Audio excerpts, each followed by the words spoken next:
तेरी वाणी जीवन की रोटी, नैनों की ज्योति अंधेरा मिटाती।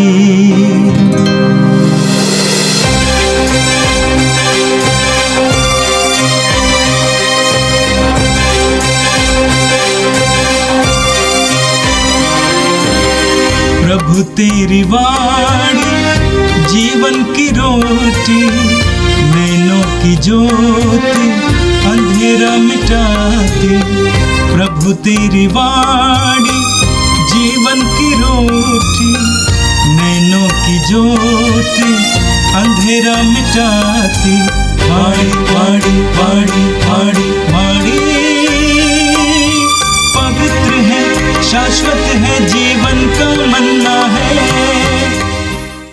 5 फरवरी शनिवार। पहला पाठ राजाओं का पहला ग्रंथ अध्याय 3 पद संख्याएं 4 से 13 तक। सुलेमान बलि चढ़ाने गिबेयोन गया, क्योंकि यह बलि चढ़ाने की मुख्य पहाड़ी थी। सुलेमान ने वहाँ की वेदी पर 1000 होम बलियाँ चढ़ाई। गिबेयोन में प्रभु रात को सुलेमान को स्वप्न में दिखाई दिया। ईश्वर ने कहा, बताओ मैं तुमको क्या दे दूं? सुलेमान ने उत्तर दिया, तू मेरे पिता अपने सेवक दाऊद पर बड़ी कृपा करता रहा। वह सच्चाई, न्याय और निष्कपट हृदय से तेरे मार्ग पर चलता रहा। इसलिए तूने उसे एक पुत्र दिया जो अब उसके सिंहासन पर बैठा है। हे प्रभु मेरे ईश्वर, तूने अपने इस सेवक को उसके पिता दाऊद के स्थान पर राजा बनाया। लेकिन मैं अभी छोटा हूँ, मैं यह नहीं जानता कि मुझे क्या करना चाहिए। मैं यहाँ तेरी चुनी हुई प्रजा के बीच हूँ। यह राष्ट्र इतना महान है कि उसके निवासियों की गिनती नहीं हो सकती।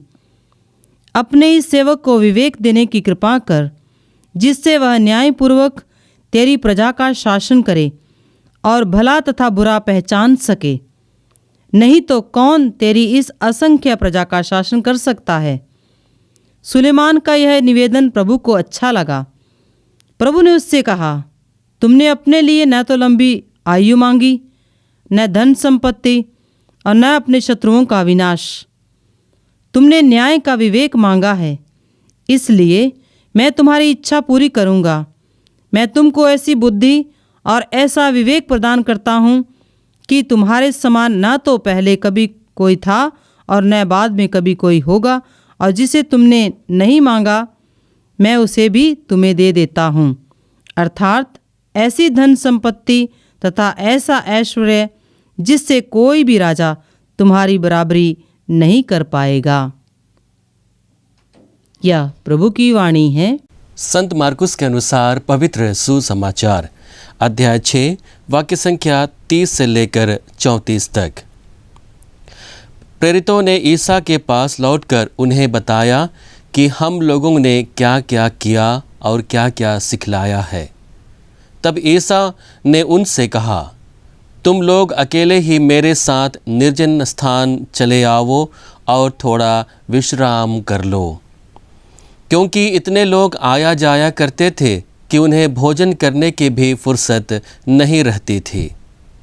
इसलिए वे नाव पर चढ़कर अकेले ही निर्जन स्थान की ओर चल दिए। उन्हें जाते देखकर बहुत से लोग समझ गए कि वह कहाँ जा रहे हैं। वे नगर नगर से निकलकर पैदल ही उधर दौड़ पड़े और उनसे पहले ही वहाँ पहुँच गए।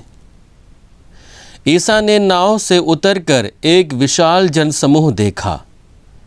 उन्हें उन लोगों पर तरस आया, क्योंकि वे बिना चरवाहे की भेड़ों की तरह थे, और वह उन्हें बहुत सी बातों की शिक्षा देने लगे। यह प्रभु का पवित्र सुसमाचार है। क्रिस्त प्रभु की जय।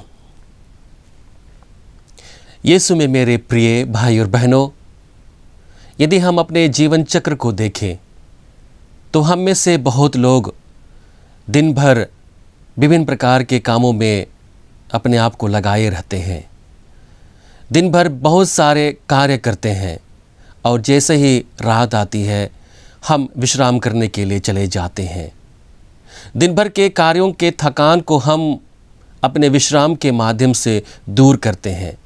हमें एक ऊर्जा मिलती है, हमें एक शक्ति मिलती है और हम सुबह उठकर अपने कार्यों में फिर से लग जाते हैं।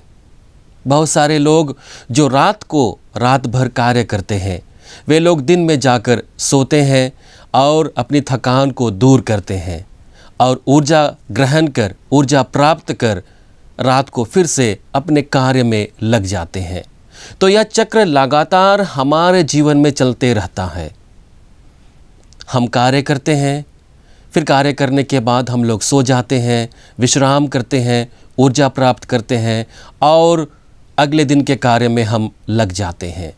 ठीक इसी प्रकार से जब हम लोग अपने मसीही जीवन को देखते हैं तो यही लय को हम देख सकते हैं। हमें चाहिए कि हम अपने मसीही जीवन में मनुष्यों की उपस्थिति से ईश्वर की उपस्थिति की ओर जाएं और ईश्वर की उपस्थिति से मनुष्यों की उपस्थिति में बाहर आएं। और जब इस क्रिया को हम निरंतर अपने जीवन में करते रहते हैं तो हमारे मसीही जीवन का एक लय बन जाता है। और उस लय में जब हम अपने आप को ढालने लगते हैं, उस लय में जब अपने आप को जीने लगते हैं तो हमारे जीवन में परिवर्तन आता है। हमारे जीवन में ईश्वर की योजना पूर्ण होती है, क्योंकि जब हम लोग ईश्वर की उपस्थिति में जाते हैं तो हम लोगों को आध्यात्मिक ऊर्जा और बल प्राप्त होता है। अपने जीवन को समझने के लिए, अपने जीवन में ईश्वरीय योजना को पहचानने के लिए, और जब इस लयबद्धता में हम अपने जीवन को बिताने लगते हैं तो हमारे क्रिस्तीय जीवन सार्थक बनती है, हमारे क्रिस्तीय जीवन फलप्रद होती है। यदि हम आज के दोनों पाठ को देखेंगे तो हमारे लिए एक महत्वपूर्ण संदेश देता है।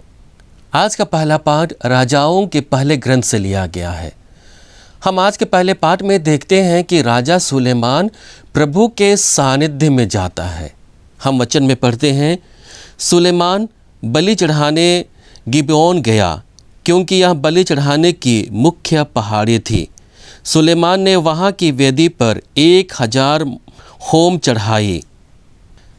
राजा सुलेमान को उनके शत्रुओं के चंगुल से मुक्ति मिली, उनको राज सिंहासन मिला और इन सब के मिलने के बाद वह प्रभु के सानिध्य में जाता है, प्रभु की उपस्थिति में जाता है। और इसका परिणाम क्या होता है? उसके जीवन में परिवर्तन आता है, उसे प्रभु का अनुग्रह मिलता है, उसे प्रभु का सानिध्य मिलता है। हम देखते हैं कि जब राजा सुलेमान प्रभु की उपस्थिति में अपने आप को लेकर आता है तभी उसे प्रभु का दर्शन मिलता है, उसे स्वप्न में प्रभु दिखाई देते हैं। हम वचन में पढ़ते हैं, गिबोन में प्रभु रात को सुलेमान को स्वप्न में दिखाई दिया। और हम आगे देखते हैं कि राजा सुलेमान ईश्वर को अपने पिता के लिए धन्यवाद देता है, अपने राज्य काज के लिए धन्यवाद देता है। राजा चुनने के लिए वह ईश्वर के प्रति कृतज्ञता को प्रकट करता है। और बाद में राजा सुलेमान ईश्वर से विवेक मांगता है। हम वचन 7 में पढ़ते हैं, जहाँ पर सुलेमान कहता है, प्रभु मेरे ईश्वर, तूने अपने इस सेवक को अपने पिता दाऊद के स्थान पर राजा बनाया, लेकिन मैं अभी छोटा हूँ।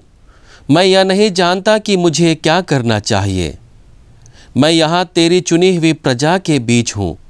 यह राष्ट्र इतना महान है कि इसके निवासियों की गिनती नहीं हो सकती। अपने इस सेवक को विवेक देने की कृपा कर, जिससे वह न्यायपूर्वक तेरी प्रजा का शासन करे और भला तथा बुरा पहचान सके। हम देखते हैं कि राजा सुलेमान प्रभु के सानिध्य में जैसे ही जाता है वह अपने आप को प्रभु की दृष्टि में कमज़ोर पाता है, वह अपने आप को अयोग्य पाता है और इसलिए उसके पास एक अवसर मिलता है प्रभु से अनुग्रह पाने का, प्रभु से बल पाने का, शक्ति पाने का, जिस कार्य के लिए उसे चुना है उस कार्य को पूर्ण करने के लिए। और हम देखते हैं कि राजा सुलेमान दीनहीन बनकर प्रभु से विवेक की प्रार्थना करता है, प्रभु के विवेक के लिए प्रार्थना करता है, ताकि वह न्याय कर सके, ताकि वह भले और बुरे को पहचान सके।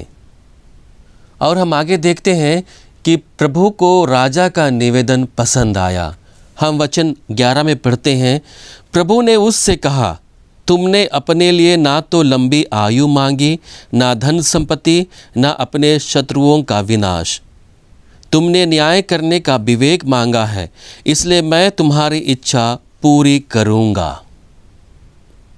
और इस प्रकार से राजा सुलेमान की प्रार्थना ईश्वर को ग्राह्य होती है।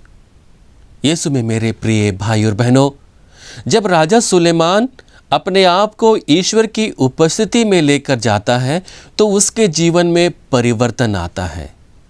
ईश्वर की उपस्थिति में वह अपने आप को अयोग्य घोषित करता है, वह अपने आप को विनम्र बनाता है और उसी विनम्रता के कारण वह एक अच्छा निवेदन प्रभु के सामने रख पाता है और उसके अच्छे निवेदन के कारण प्रभु उससे प्रसन्न होते हैं और प्रभु उसे वह सब कुछ देता है जिसकी वह मांग नहीं करता है।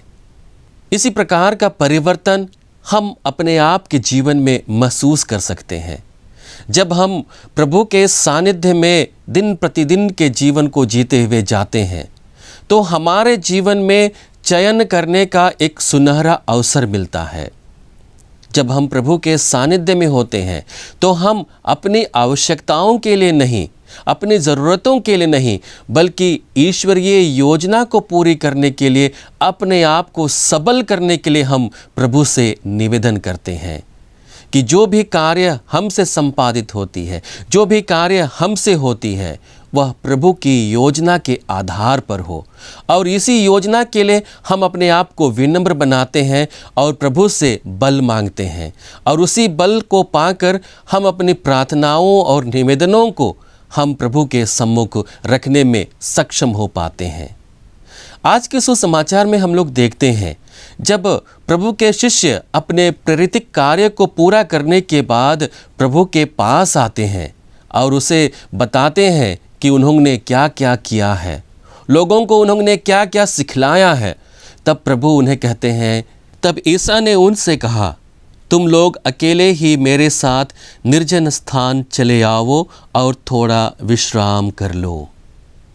यह प्रभु का निमंत्रण था उसी विश्वास की लय को प्राप्त करने के लिए, उसी विश्वासपूर्ण जीवन को जीने का लय प्राप्त करने के लिए अब उन्हें प्रभु की उपस्थिति में जाने की ज़रूरत है और इसका अनुभव कराने के लिए और इसका एहसास देने के लिए प्रभु उन्हें निर्जन प्रदेश की ओर लेकर चलते हैं ताकि वे लोग प्रभु के सानिध्य में थोड़ा समय व्यतीत कर पाएं, किए हुए कार्यों पर मनन चिंतन कर पाएं। जैसे ही यीशु और उनके शिष्य निर्जन प्रदेश की ओर जाने के लिए निकले, लोगों को पता चल गया और उनके पहुंचने से पहले ही वहाँ पर एक बड़ी भीड़ उपस्थित हो गई। जब प्रभु उन्हें देखते हैं तो उन पर उन्हें तरस आता है और उन्हें शिक्षाएं देने लग जाते हैं। यीशु में मेरे प्रिय भाई और बहनों, यदि हम अपने दैनिक जीवन को झांक कर देखें तो हमारे लिए दो प्रकार के खतरे हो सकते हैं। पहला खतरा लगातार कार्य में बने रहने का खतरा। हम अपने दैनिक जीवन की आवश्यकताओं की पूर्ति के लिए, अपने ज़रूरतों की पूर्ति के लिए हम इतने क्रियाशील हो जाते हैं, इतने कार्य करने लगते हैं कि हम प्रभु के लिए समय निकालना भूल जाते हैं। जिस प्रकार से हम अपने कार्यों के बीच आराम करते हैं और पुनः आराम करने के बाद जब कार्य में लग जाते हैं तो हमारे कार्यशैली में परिवर्तन आता है, हमारे कार्यशैली में विविधताएं आती हैं। उसी प्रकार से अपने दैनिक जीवन के कार्यों के बीच में हमें प्रभु के सानिध्य की ओर बढ़ने की ज़रूरत है और उस सानिध्य में जाने के बाद हम आध्यात्मिक रूप से शक्ति और बल प्राप्त करते हैं। दूसरा खतरा यह है कि हम प्रार्थनाएं तो करते हैं लेकिन उनके अनुरूप कार्य नहीं कर सकते हैं, उनके अनुरूप अपने क्रियाशीलता में परिवर्तन लेकर नहीं आते हैं, तो हमारी प्रार्थनाएं व्यर्थ हैं। बहुत बार हम लोग लंबे समय तक प्रभु के सानिध्य में रहते हैं, प्रभु की उपस्थिति में रहते हैं, लेकिन उनके अनुरूप अपने जीवन शैली में परिवर्तन लेकर आने में असमर्थ हो जाते हैं, तो यह खतरा हमारे लिए बना रहता है। और इसलिए हमें चाहिए कि प्रभु की उपस्थिति में जब भी हम समय बिताएं, जब भी हम अपनी प्रार्थनाओं को रखें, निवेदनों को रखें, उसी के अनुरूप अपने जीवन में परिवर्तन लेकर आएं, उसी के अनुरूप अपने कार्यशैली में परिवर्तन लेकर आएं, उसी के अनुरूप अपने कार्यों में विविधताएं लेकर आएं। आइए हम प्रभु से प्रार्थना करें कि हम अपने दैनिक जीवन को जीते हुए प्रभु के सानिध्य में अपने आप को लगातार लेकर आएं। हे सर्वशक्तिमान पिता परमेश्वर, हम धन्यवाद देते हैं आज के सुंदर दिन के लिए, तुझसे मिले हुए हर एक वरदानों के लिए प्रभु धन्यवाद देते हैं। धन्यवाद प्रभु आज के इस पवित्र वचनों पर जो हमारे जीवन को स्पर्श कर रहा है, हमें तेरे सानिध्य में अपने जीवन को जीते हुए निरंतर आगे बढ़ने के लिए मदद कर रहा है। प्रभु हमें बल दे कि हम अपने दैनिक जीवन को जीते हुए निरंतर तेरे उपस्थिति में अपने आप को ला सकें। तुझसे ऊर्जा प्राप्त कर, तुझसे बल प्राप्त कर, हम मनुष्यों के बीच फिर से वापस आकर अपने कार्यों के द्वारा तेरी महती कृपा, तेरे प्रेम का अनुभव कर सकें। हम यह प्रार्थना करते हैं हमारे प्रभु ख्रिस्त के द्वारा, आमीन। प्रभु तेरी वाणी जीवन की रोटी, नैनों की ज्योति अंधेरा मिटाती, वाणी वाणी वाणी